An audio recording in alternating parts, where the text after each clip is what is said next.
Good morning friends.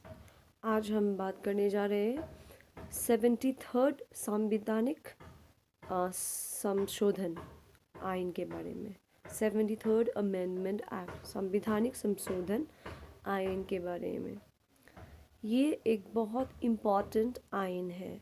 ये जो 73rd है बहुत इम्पॉर्टेंट आइन है जो 1992 में स्थापित हुआ था, स्टैब्लिश 1992 में हुआ था। उस वक्त 1992 अमेंडमेंट एक्ट जो है 1992 संवैधानिक संबोधन संशोधन एक्ट जो है, उस एक्ट में जो पार्ट 9 है, कॉन्स्टिट्यूशन का भाग 9 है, उसके बारे में जिक्र किया गया है। पार्ट 9 में उस 1992 के वजह से पार्ट 9 आया था।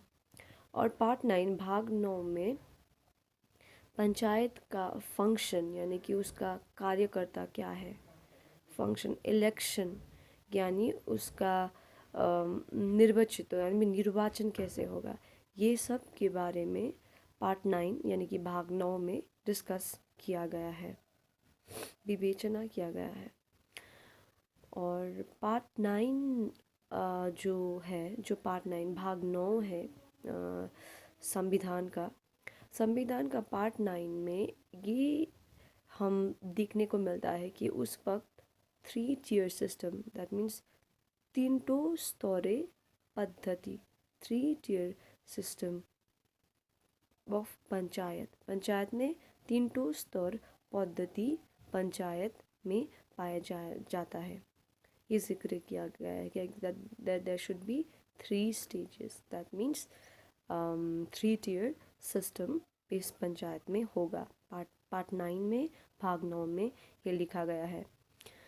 और तीनों स्तर क्या क्या है, एक होता है एक स्तर विलेज लेवल यानी कि गांव का लेवल है।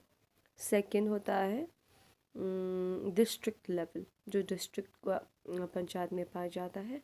और थर्ड है इंटरमीडिएट लेवल।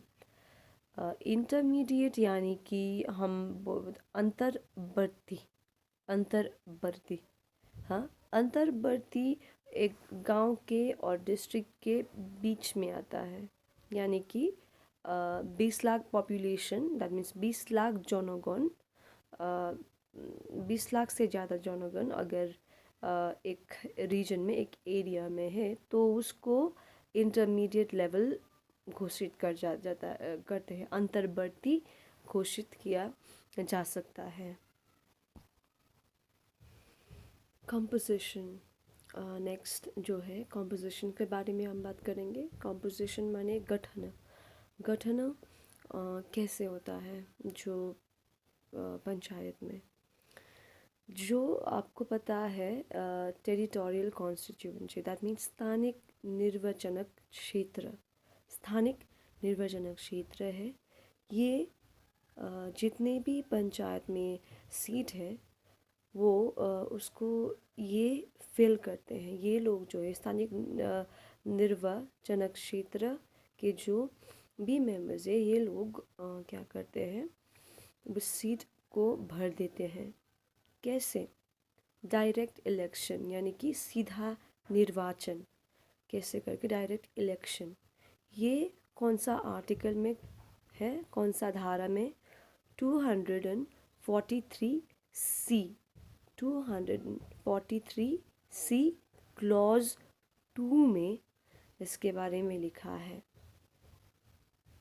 और ये जो आर्टिकल है, ये 243C क्लॉज 2 जो एक धारा है, भारतीय धारा है, ये उन लोगों के बारे में भी बोलते हैं जो लीडर है, जो चेयरपर्सन है, अध्यक्ष है, जो चेयरपर्सन जो पंचायत का होता है, वो चेयरपर्सन कैसे मतलब निर्वाचित होते हैं। जो स्टेट का जब लॉ बनते हैं, उस स्टेट के लॉ के हिसाब से ही वो एक चेयरपर्सन कैसे चूज़ किए जाते हैं, इसके बारे में ये बोलते हैं। ये भी 243C क्लॉज 2 की धारा में ही लिखा गया है। और जितना विलेज लेवल है, इंटरमीडिएट लेवल, विलेज लेवल यानी कि गांव का स्तर, उसके बाद डिस्ट्रिक्ट लेवल होता है, उसके बाद इंटरमीडिएट जो लेवल है। ये तीनों लेवल के लिए जो भी मतलब एक चेयरपर्सन यानी कि एक अध्यक्ष को मतलब एक निर्वाचित किया जाता है। वो निर्वाचित तो जो करते हैं वो एक स्टेट जो है, स्टेट के लॉ के अनुसार ही वो निर्वाचित होते हैं।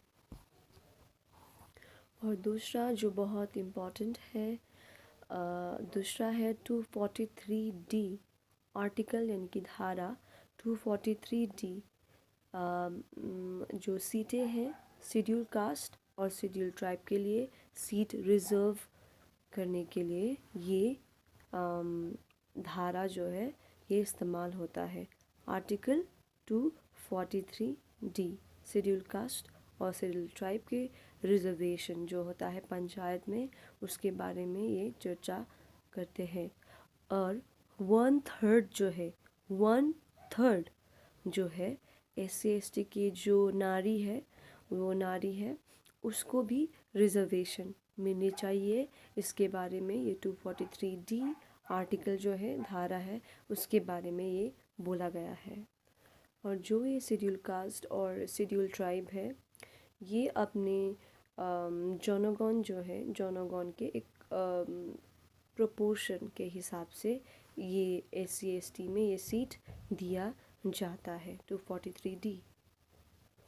और यही आर्टिकल जो है, यही धारा जो है 243D 1/3 जो नारी है, जो इससे पहले हमने बोला था 1/3 नारी जो है जो SC/ST से बिलोंग करते हैं, उसको भी 1/3 सीट मिलनी चाहिए जो SC/ST से है।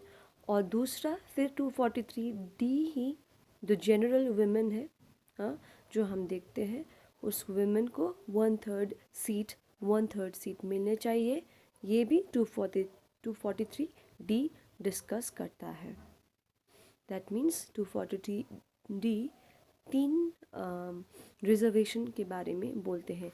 एक हुआ SC/ST, 2 हुआ SC/ST की जो नारी है उसके लिए 1/3, और एक जो है लास्ट जो है जो जनरल जो भी नारी है, SC/ST में नहीं गिने जाते, SC/ST के जो नारी है वो नारी 1/3 सीट उसको एक रिज़र्व करने के लिए ये 243D धारा है ये बोलते हैं।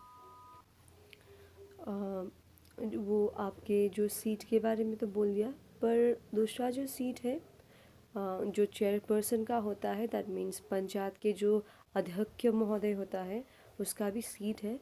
वो सीट भी रिजर्वेशन के लिए 243D आर्टिकल जो है 243D क्या बोलते हैं धारा जो है, वो भी चेयरपर्सन यानी कि एक अध्यक्ष को रिजर्वेशन करने के लिए, रिज़र्व करने के लिए सीट के बारे में ये भी 243D धारा ये बोलते हैं।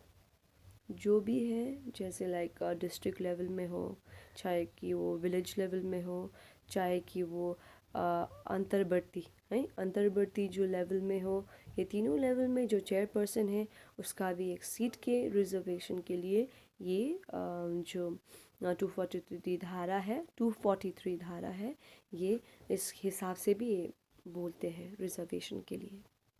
जो बैकवर्ड क्लासेस वगैरह है उसका भी रिजर्वेशन चेयरपर्सन के तहत हो, मतलब चेयरपर्सन के लिए, दैट मीन्स अध्यक्ष के लिए जो बैकवर्ड क्लासेस हैं वो बैकवर्ड क्लासेस का भी रिजर्वेशन बनता है। आर्टिकल 343 आर्टिकल 243D इसके बारे में चर्चा करते हैं। आर्टिकल माने धारा।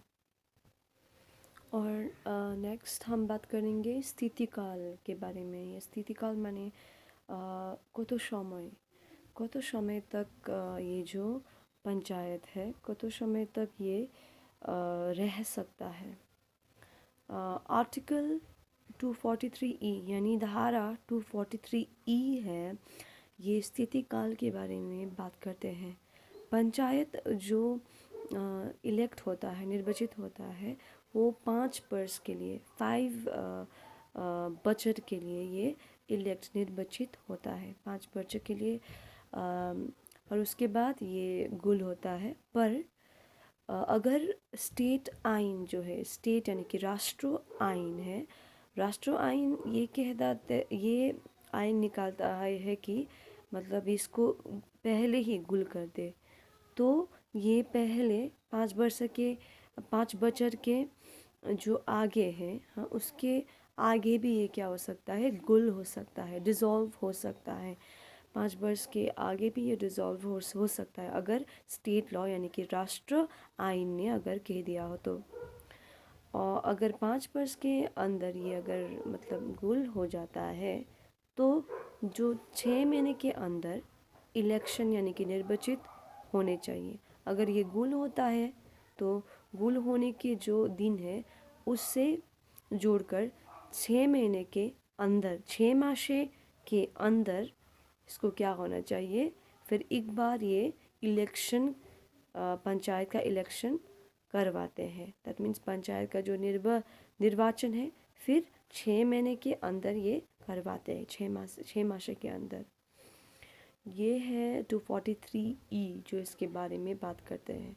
दैट मीन्स ड्यूरेशन के बारे में बात करते हैं।